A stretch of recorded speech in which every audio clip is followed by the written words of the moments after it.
Welcome to ચેતુસ kitchen. આજે આપણે બનાવીશું ટેસ્ટી એવી મગની ફોતરાવાળી દાળ બનાવવાના છે। આ જગ્યા ઉપર તમે મગછડી પણ લઈ શકો છો, પણ મગછડીનો સ્વાદ આ મગની ફોતરાવાળી દાળ જેવો આવતો નથી। અને અહીંયા આપણે અડધી વાટકી જેટલી તુવેર દાળ લીધી છે। આ જગ્યાએ તમે ચણાની દાળ પણ લઈ શકો છો તો પણ ચાલે, પણ મસ્ત એવો આ દાળનો સ્વાદ આવે છે। મગની દાળ સાથે તુવેર દાળ થોડી મિક્સ કરો તો બહુ જ સરસ લાગશે। તો અહીંયા આપણે એક મોટી ડુંગળી સુધારી લીધી છે અને 2 મીડિયમ સાઇઝના ટમેટા સુધારી લીધા છે, 2 ચમચી ગોળ લીધો છે, અડધી ચમચી જેટલો ગરમ મસાલો, અહીંયા એક લસણનો ગાંઠિયો ફોલી લીધો છે। લસણ આમાં ચડિયાતું હોય તો આ દાળનો સ્વાદ સુપર ટેસ્ટી લાગે છે। અને 2 લીલા મરચાં આપણે સુધારી લીધા છે, અડધું લીંબુ લીધું છે, 1 ઇંચ આદુનો ટુકડો લીધો છે ને રેગ્યુલર મસાલાની અંદરથી મસાલાનો ઉપયોગ કરી અને ટેસ્ટી એવી આપણે દાળ બનાવી લઈશું। તો પહેલાં 2 દાળને આપણે ધોઈ લઈશું।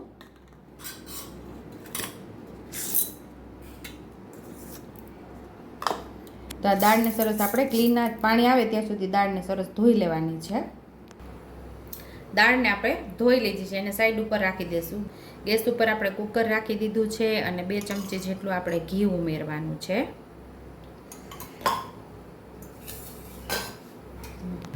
અહીંયા આપણું ઘી ગરમ થઈ ગયું છે તો અડધી ચમચી જેટલું જીરું ઉમેરશું। જીરું સરસ ફૂટી જાય એટલે આપણે ડુંગળી ઉમેરી દેવાની છે। ડુંગળીને આપણે સાતળી લેવાની છે।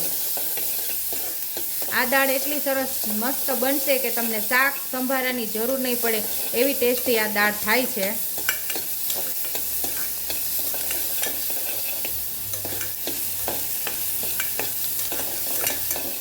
ડુંગળીનો થોડો કલર બદલાય ત્યાં સુધી આપણે એને સાતળી લેવાની છે। અહીંયા આપણી ડુંગળી સરસ સતળાઈ ગઈ છે તો અહીંયા આપણે દાળ જે ધોઈને રાખેલી સાઈડ ઉપર અહીંયા આપણે ઉમેરી દેવાની છે। એટલે કે દાળને આપણે આમાં નાખી દેવાનું કુકરની અંદર।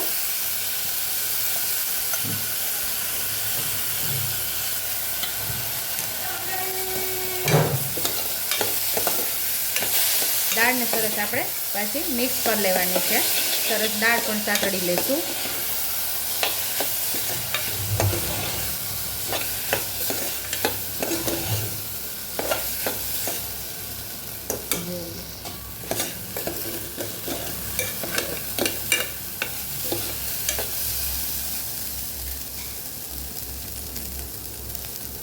તો અહીંયા આપણી દાળ સતળાઈ ગઈ છે તો હવે અહીંયા આપણે પાણી ઉમેરી દઈશું।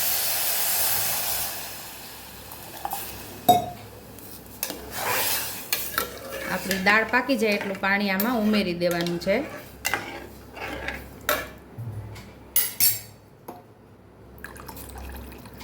કુકરની અંદર આપણે દાળને ઓરી દીધી છે અને દાળ પાકી જાય એટલે કે દાળ ચડી જાય એટલું પાણી નાખી દીધું છે। અને હવે આપણે અડધી ચમચીથી થોડી ઓછી હળદર ઉમેરી દેવાની છે।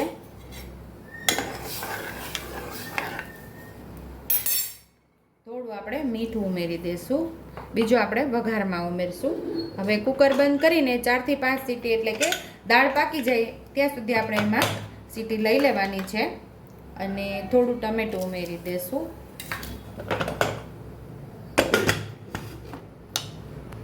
દાળ પાકે ત્યાં સુધીમાં આપણે એક મસાલો તૈયાર કરી લેવાનો છે। તો લસણ, આદુ અને લીલા મરચાં આપણે એની દરદરી પેસ્ટ તૈયાર કરી લઈશું।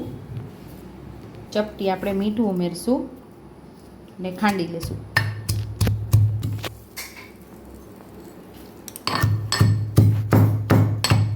આદુ, મરચાં અને લસણની આપણે દરદરી પેસ્ટ તૈયાર કરી લીધી છે। હવે સાઈડ ઉપર આપણે એને રાખી દઈશું। પેસ્ટ તૈયાર કરી લીધી એ આપણે એક વાટકીની અંદર કાઢી લઈશું। તો આવી રીતે દરદરી પેસ્ટ તૈયાર કરવાની।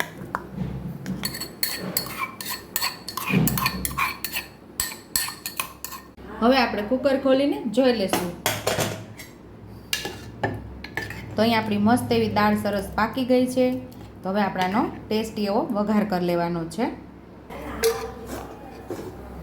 ગેસ ચાલુ કરીને આપણે કઢાઈ રાખી દીધી છે અને તેલ અને ઘીનો ડબલ વઘાર કરવાનો છે આપણે।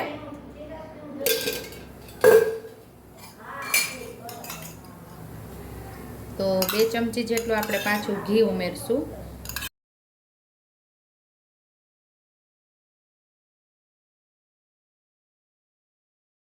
અહીં આપણું તેલ સરસ ગરમ થઈ ગયું છે તો ખડા મસાલા ઉમેરી દઈશું। ચકરી ફૂલ, 2 તજના ટુકડા અને 3 લવિંગ, 1 સૂકું મરચું, અડધી ચમચી જેટલું જીરું,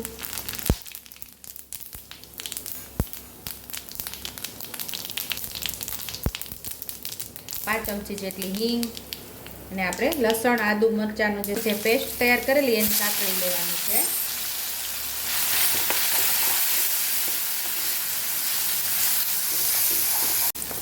આદુ મરચાં અને લસણને સરસ આપણી સાતળી લેવાનું છે. જરા પણ એમાં કચાશ ન રહેવું જોઈએ. જો કચાશ રહી તો એનો સ્વાદ ન આવે. તો અહીંયા આદુ મરચાં અને લસણ મસ્ત એવું સતળાઈ ગયું છે. તો અહીંયા ટમેટા પણ સાતળી લેવાના છે.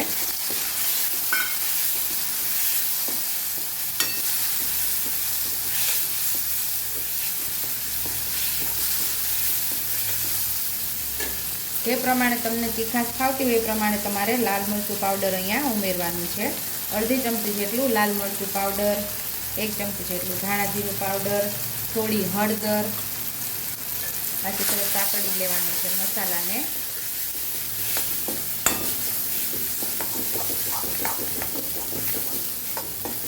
મસાલો બળી ન જાય એનું આપણે ખાસ ધ્યાન રાખવાનું.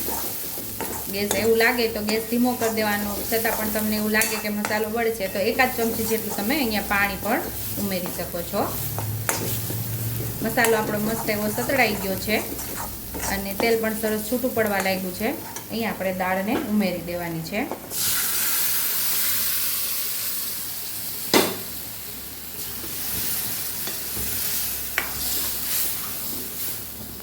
શાક કે સંભારાની જરૂર ન પડે તેવી મગની ફોતરાવાળી દાળ તૈયાર થઈ ગઈ છે. આ દાળને રોટલા સાથે, ભાખરી સાથે, રોટલી સાથે કે રાઈસ સાથે ખાવાની ખૂબ જ મજા આવે છે.